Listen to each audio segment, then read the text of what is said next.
আসসালামু আলাইকুম বন্ধুরা, আপনারা সবাই কেমন আছেন? আজকে ঠান্ডার সকালবেলা আমি নতুন একটি ডিমের রেসিপি করতে যাচ্ছি। তো এখানে আমি আলুটাকে কুচি করে নিয়েছি, সাথে হলদি, হালকা মরিচ আর জিরার গুঁড়া আর হচ্ছে মশলার গুঁড়া এই দিয়ে হালকা একটু লবণ দিয়ে বসিয়ে দিয়েছি। আলুটাকে হাফ সেদ্ধ হওয়া পর্যন্ত একটু অপেক্ষা করব। এই পর্যায়ে আমি দেখে নিচ্ছি যে কতটুকু সেদ্ধ হয়েছে। অবশ্যই এটা নতুন আলু তো খুব বেশি সময় লাগবে না। আমি এখন এর সাথে ডিম, ধনেপাতা, পেঁয়াজ কালি, পেঁয়াজ, কাঁচামরিচ এগুলো দিয়ে মেখে রেখেছি।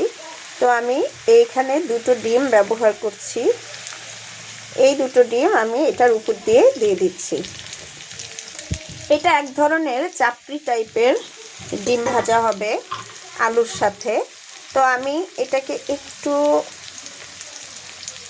সাইড করে দিচ্ছি, চতুর্দিকেই দিতে হবে যেহেতু আলুর প্রলেপটা নিচে আর ডিম মশলা যা কিছু আছে আমি এটা উপরে দিয়ে দিচ্ছি। এটাকে আপনারা পিৎজা টাইপের ডিম ভাজাও বলতে পারেন।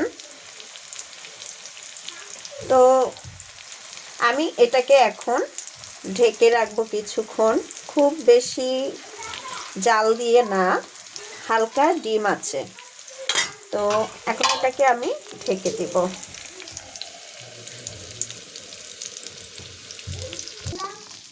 তো বন্ধুরা, তৈরি হয়ে গেছে আমার আলু ডিম দিয়ে ডিমের পিৎজা তৈরি করা। তো আমি এটাকে সরাসরি উঠাতে পারবো না, এই জন্য আমি এটাকে এখান থেকেই পিস করে নেব।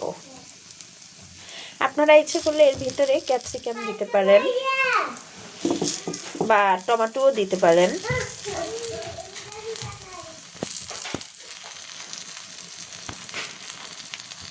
হালকা একটু টমেটো সসও ব্যবহার করতে পারেন। তো এই যে পিৎজা খাবারটা মানে ডিমের পিৎজা, এটা আপনারা ধরেন পরোটার সাথেও খেতে পারবেন অথবা ভাতের সাথেও এটা চলবে ভালো। তো আমি এটাকে পিস করে নিচ্ছি, দেখতেই পাচ্ছেন। একটু উল্টেও দিচ্ছি। দেখুন কত সুন্দর একটা রেসিপি তৈরি হয়ে গেল অল্প সময়ের ভিতরে।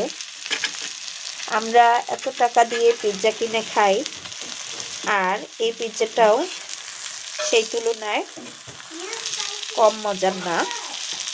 সব কিছু পরিমাণ মতো থাকলে দেখবেন খাবারের যে মজার ব্যাপারটা সেটাও বজায় থাকে। তো যাই হোক বন্ধুরা, একে একে আমি ডিমের পিৎজাকে পিস করে নিচ্ছি। এটা এখন আমরা আজকে সকালবেলা ভাতের সাথে খাবো। একটু উল্টে নিচ্ছি কারণ নিচে হচ্ছে আলু, এই আলুটা একেবারে যেন পুড়ে না যায় সেটাও খেয়াল রাখতে হবে। দেখতেই পাচ্ছেন কত সুন্দর একটা খাবার তৈরি হয়ে গেল। সকালবেলার নাস্তা করুন পরোটা দিয়ে অথবা ভাতের সাথে, অথবা এমনি এমনি এটাকে খুব সুন্দর করে মুখরোচকভাবে খেতে পারবেন। তো কেমন লাগলো বন্ধুরা আপনাদের কাছে আমার এই ডিমের পিৎজাটা? এই ডিমের পিৎজার রেসিপি যদি ভালো লেগে থাকে অবশ্যই লাইক, কমেন্টস এবং শেয়ার করবেন। তো আপনাদের একটু লাইক, কমেন্টস এবং শেয়ার আমার জন্য অনেক বড় অনুপ্রেরণা হয়ে কাজ করে। তো আজকে এই পর্যন্তই বন্ধুরা, আল্লাহ হাফেজ।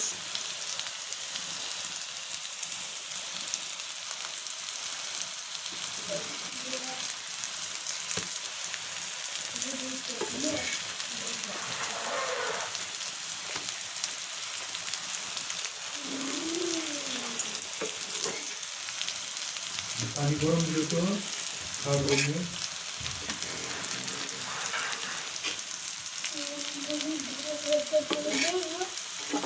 এটা